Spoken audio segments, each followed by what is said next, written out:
Trazendo nosso canal de volta ativa, resolvemos fazer uma seleção com as melhores lendas do folclore brasileiro. E essa é a primeira parte com 5 lendas. Espero que gostem.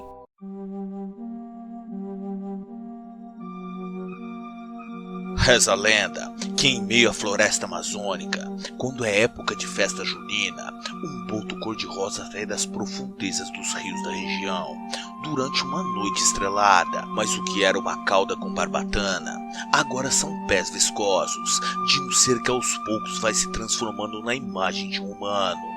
Lentamente, coberto pela escuridão da noite e envolto pela mata, é possível ver um robusto rapaz com um tom de pele bem rosado. O estranho rapaz rouba algumas roupas do varal de um pequeno vilarejo ali perto e se disfarça com um traje social e um chapéu ao rosto para encobrir o enorme nariz. Depois de algumas horas, lá está ele na cidade, procurando por algo. Então, andarilhando por toda a cidade, a misteriosa criatura aproveita cada segundo, adentrando em festas e bailes. Com isso, o rapaz acaba chamando a atenção de moças naturalmente por onde passa, que ficam atraídos por sua enorme estatura e corpo forte. Logo, através de um cortejo galanteador, facilmente ele se enturma com a mulherada solteira. A noite passa, conversa vai e conversa vem. A lábia do boto convence uma jovem mulher a entrar em seu barco para um passeio pelo rio. Não resta mais nada agora, pois no dia seguinte, a jovem acordará sozinha no barco, após uma longa noite de amor. Porém, o que ela não poderia ter deixado de notar era um pequeno detalhe. Acontece que do lado de fora do barco, ela estava sendo consolada pelas gaitadas de um lindo boto cor-de-rosa, rodopiando pelas águas do rio. Passados-se alguns meses, com o jovem jamais visto novamente pela moça, só restou uma única coisa: um bebê. Então, o que achou dessa história? Verdade ou não, uma coisa é fato: a lenda do boto é a melhor de todas para justificar uma gravidez fora do casamento. Por isso, quem visitar a Amazônia e ver alguém falando que uma criança é filha do boto, não se assuste, pois é muito comum ouvir isso quando a mãe não sabe quem é o pai.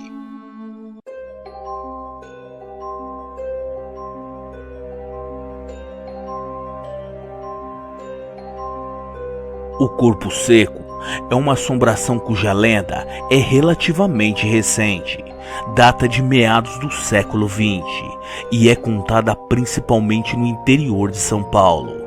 Nem a terra aceita receber as pessoas que maltratam os pais, e este foi o caso de um homem chamado Zé Maximiliano, morador do município de Monteiro Lobato, no interior de São Paulo, região da Serra da Mantiqueira. Um homem conhecido pela sua crueldade. José, quando em vida, costumava maltratar animais por diversão, além de maltratar e até espancar seus pais. Como todo bom briguento, um dia Zé acabou encontrando seu algoz em uma briga. Ele acabou morrendo de morte matada e foi enterrado no cemitério municipal. Porém, quando foi enterrado, uma coisa muito estranha aconteceu. Mesmo sendo enterrado embaixo de 7 palmos, a terra não aceitou seu corpo e acabou empurrando de volta para a superfície. Devido a esse fato bizarro, acharam por bem transferir seu corpo para outro lugar e, por recomendação de um padre da cidade, decidiram enterrá-lo em uma gruta, cuja entrada era delimitada por um córrego, pois a lenda dizia que tal entidade não atravessa a água. Um amigo do defunto, chamado Pedro Vicente, encarregou-se de fazer o transporte. O corpo foi colocado em um balaio e, ainda por recomendação do padre, Pedro levou consigo uma vara de marmelo, pois havia riscos do morto se reestabelecer, e neste caso, o jeito era bater-lhe com a vara. Dito e feito, o corpo seco tentou agarrar um amigo a fim de matá-lo, mas foi repelido com a vara de marmelo. Os moradores daquela região contam que em noites bem escuras, em meio à Serra da Mantiqueira, um cadáver mal cheiroso vaga enquanto entoa lamentos que fazem gelar até a alma dos ouvintes desavisados. O corpo seco de José Maximiliano não passa apenas de uma lenda. Alguns artigos locais juram de pé junto que o caso é verdadeiro. Diz o povo que entidades sobrenaturais como o corpo seco agem toda noite de sexta-feira à meia-noite. Aparecem na beira dos rios e açudes. Outros contam ainda que ele fica nas estradas tocaiado, esperando os transeuntes desavisados, ao mesmo modo dos vampiros. Chupa seu sangue para se manter vagando pela terra, evitando assim ser dragado para o quinto dos infernos. Existem ainda relatos do corpo seco no estado do Pará, Amazonas, Minas Gerais e em alguns países de língua portuguesa, relatados por soldados brasileiros veteranos da missão. Em Ituiutaba, Minas Gerais, há uma variação dessa lenda, onde conta-se que o corpo seco, depois de ser repelido pela terra várias vezes, é levado por bombeiros até uma caverna, em uma serra que fica ao sul do município. Dizem que quem passa a noite pela estrada de terra que margeia a Serra do Corpo Seco consegue ouvir seus gritos de dentro da caverna. Nesta versão, a mãe o amaldiçoa antes de morrer, por ter sido usada como cavalo pelo filho. Aqui, narramos a lenda de José Maximiliano, uma das tantas lendas do Corpo Seco que circulam pelo Brasil afora.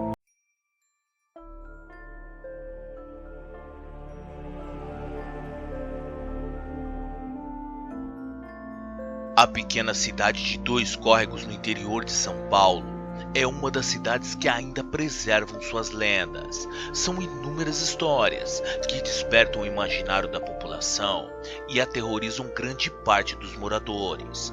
E uma das lendas mais famosas e assustadoras da região é a lenda do Inhudo da Pedra Branca. Ele é descrito como uma entidade de cabelos longos, chapéu de palha esfiapado, unhas grandes, semelhantes a garras, e possui mais de 2 metros de altura. Quem quiser ver de perto essa criatura assustadora, considerada por muitos como um morto-vivo e batizada de Unhudo, pode procurá-lo em uma das pequenas grutas do Monte da Pedra Branca, entre os municípios de Dois Córregos e Mineiros do Tietê. Entre as lendas, a do Unhudo é a mais divulgada na região e em todo o estado. Conhecido como um benfeitor das matas, ele aparece, de acordo com a lenda, nas imediações da Pedra Branca, quando algum intruso resolve colher jabuticabas silvestres ou orquídeas naquele local. Mas todas as pessoas que entram na floresta correm o risco de irritar o Unhudo e experimentar seu tapa, que costuma arremessar sua vítima para o outro lado do rio Tietê. Outra característica da entidade seria a de repetir a fala cantada dos boiadeiros que frequentam a região.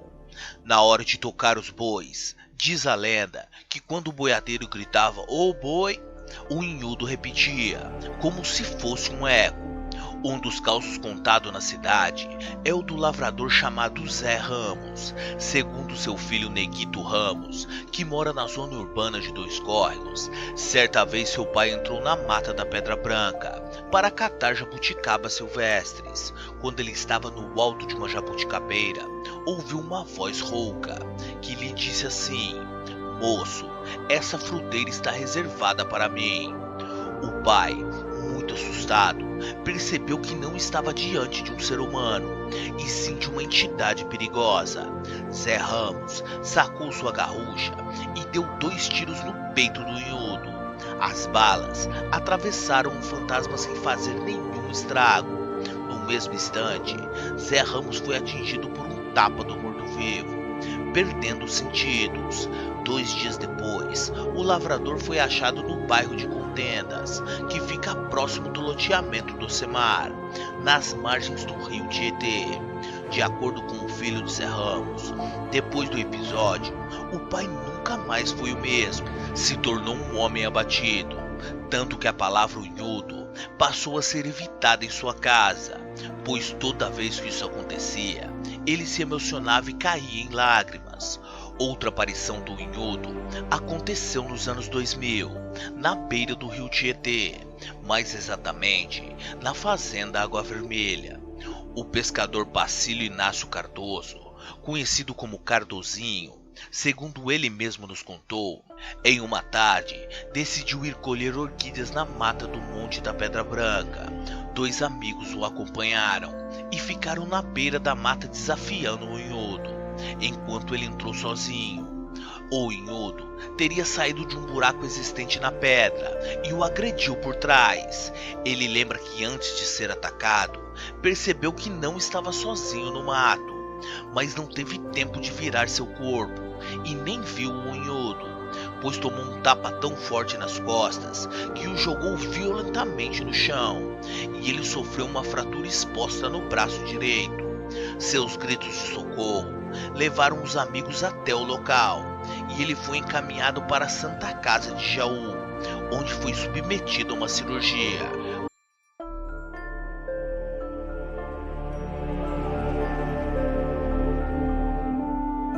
O Xibamba é uma estranha entidade presente no folclore de Minas Gerais, uma variação do bicho-papão.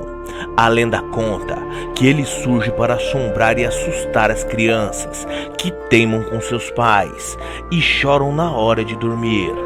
Ele faz essas crianças dormirem à força, mesmo sem sono, e as amedronta a noite inteira, fazendo com que eles tenham pesadelos horríveis.